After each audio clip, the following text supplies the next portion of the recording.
So have you ever thought to yourself, why do we need government? And not in the, I don't want government, I'd rather have anarchy and chaos way, but the genuinely, why do we actually need government? Why do we have government? Because we need to know why we have government if we're going to be able to adequately judge the job of government.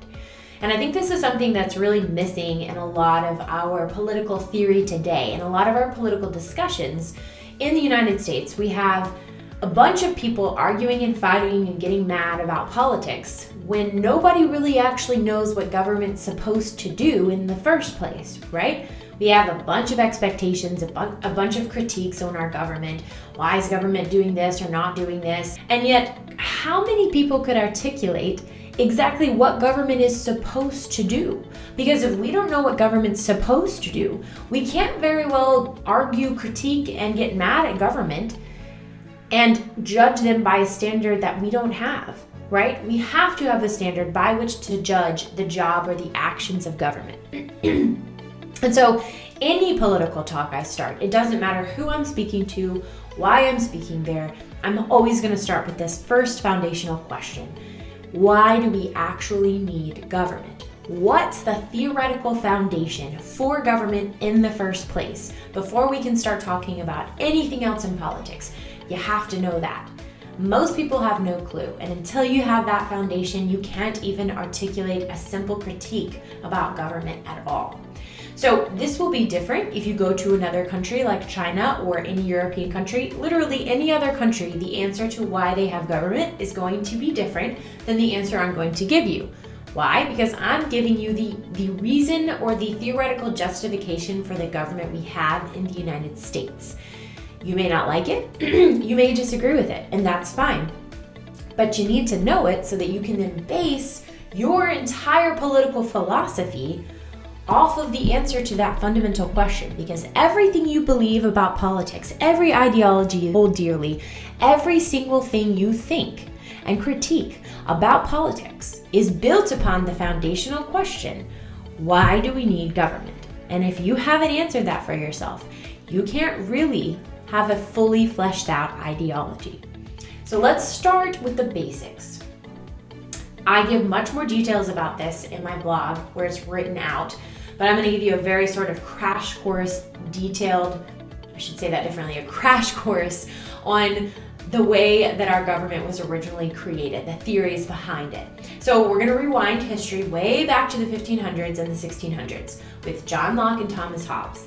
Now, if you haven't heard of them, go do some of your research on them, but they're called liberal philosophers. That's what people referred to them as. And they introduced this whole entirely new idea or way of thinking about government that was very revolutionary at the time. It was new. And the reason was because they looked at government as not just the final source of all power.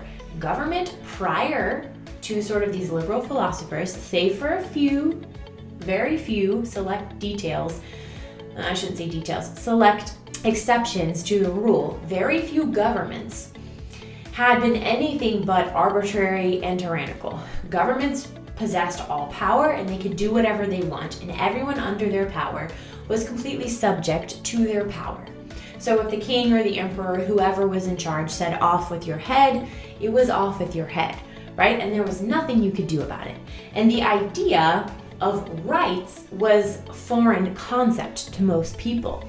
So this idea of rights that we are very familiar with in the United States, we tend to hold dear, is just that though, it's an idea.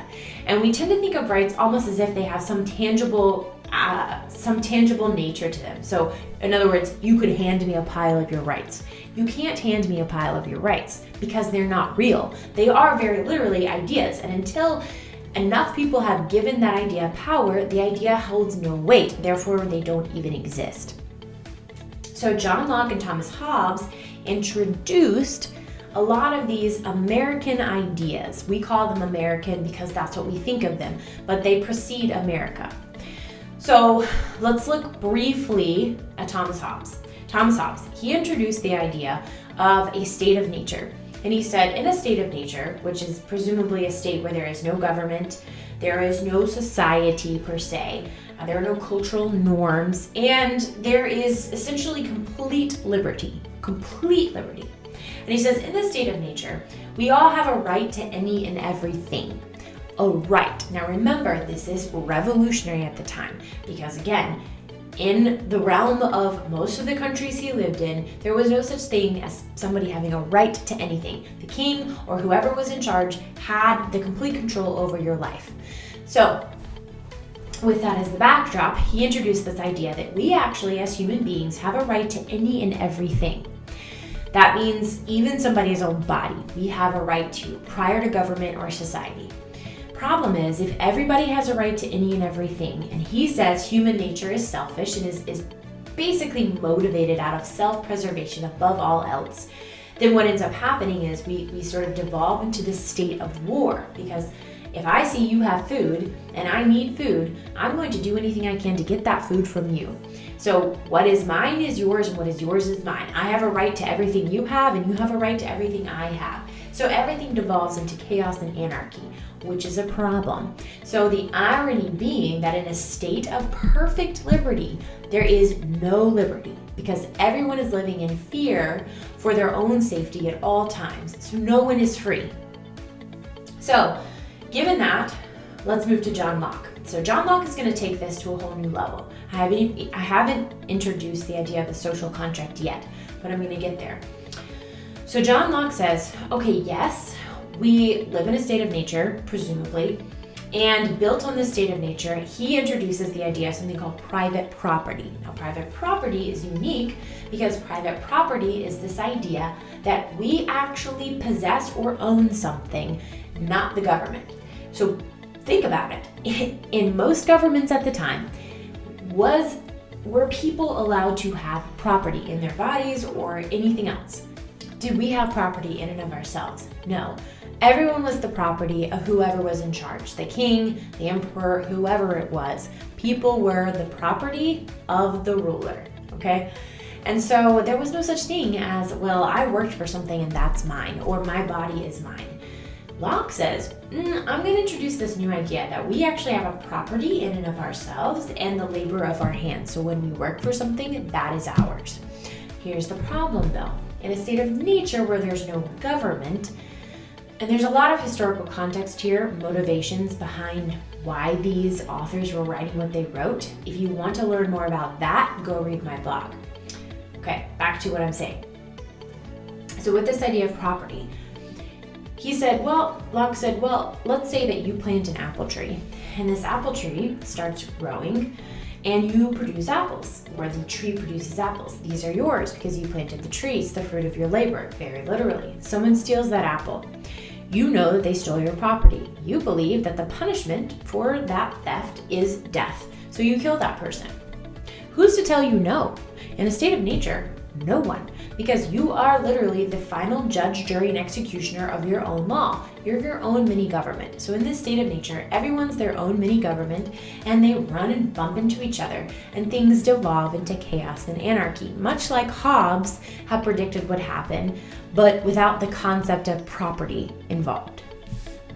So both of these authors introduced the idea of something called a social contract. Okay, so the social contract is this idea that society collectively realizes that, well, we don't want to live in this state of utter chaos and anarchy and constant fear. As Hobbes would put it, it's a nasty, short, brutish life. Nobody wants to live like that. So we're going to be willing to give up some of our rights to some things in order to protect some of our rights to other things. And this is critical because collectively, everyone says, well, I'm going to be willing not to kill you as long as you're willing not to kill me. Okay. And this is obviously going to go further than just killing. So we introduce this social contract. Here's the problem. We have this social contract, right? I've entered into it with you, you with me. Now what's to stop me from violating that social contract with you or you with me? Absolutely nothing. And so given the fact that we have this whole group of people who we know have just been 2 days prior killing and fighting each other over food or whatever it might be, now we have this social contract. There's nothing to hold us accountable to that social contract. So what do we need to do? Well, we need to create something to enforce that social contract and hold us accountable to it, which in essence is government. So the short answer through all that I just went through to why do we have government is this. We have government to protect us and our private property from each other. That's the simplicity of it. All right, go check out my blog, learn more about this, and prepare for our next video.